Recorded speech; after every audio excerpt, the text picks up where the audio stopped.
Hi there, welcome to our City Daily. My name's Ben. Today I wanted to talk to you about the power of stories. And if you know me at all, you know that I love stories. And so why don't I start with a very simple story. I'm part of a group of about 15 people, and we meet each week, currently online, uh, uh, on a Wednesday evening. And one of the things we do in our group is each week we ask a different person to just share a little bit of their story. And it is always amazing. It's one of my favourite parts of being in a group. But before you hear someone's story, they often say, "Oh, I haven't really got a good story. I didn't used to be a drug dealer, and or whatever it is. I've got a fairly boring story." And the truth is, stories are amazing. And whenever you hear someone's story, there's always something that is like, "Wow, I didn't know that," and that's inspiring or provoking. And just think of in the Bible, the woman at the well who meets Jesus, and they go through this whole interaction, which we haven't got time to go through.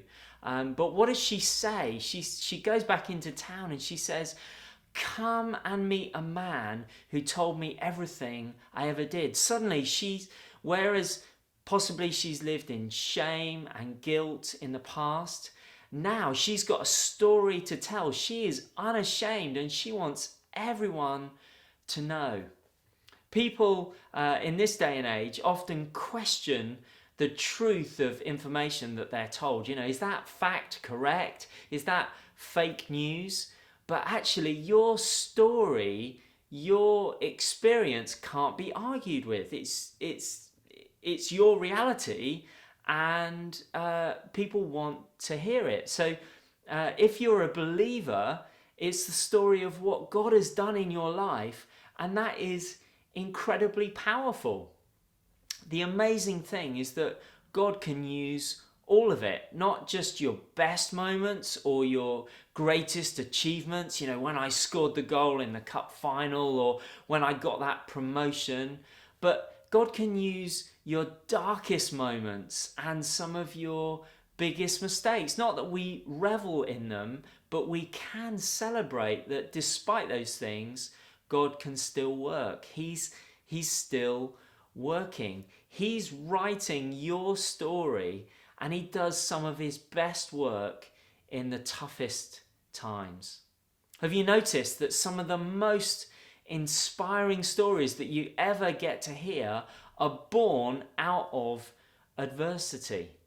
So it's good for you to share your story with other people, both the trials and the triumphs, because it will encourage people who themselves are going through things. They might be going through things because of coronavirus and social distancing and all that stuff at the moment. Your story of faith can strengthen other believers, and it will also speak to people who maybe don't yet know Jesus.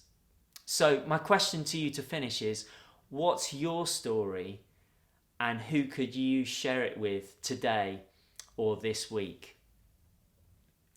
Let me just finish by saying, if you have a story to tell, why don't you get in touch with us through our website or on social media? We'd love to hear from you. God bless you. Have a great day today.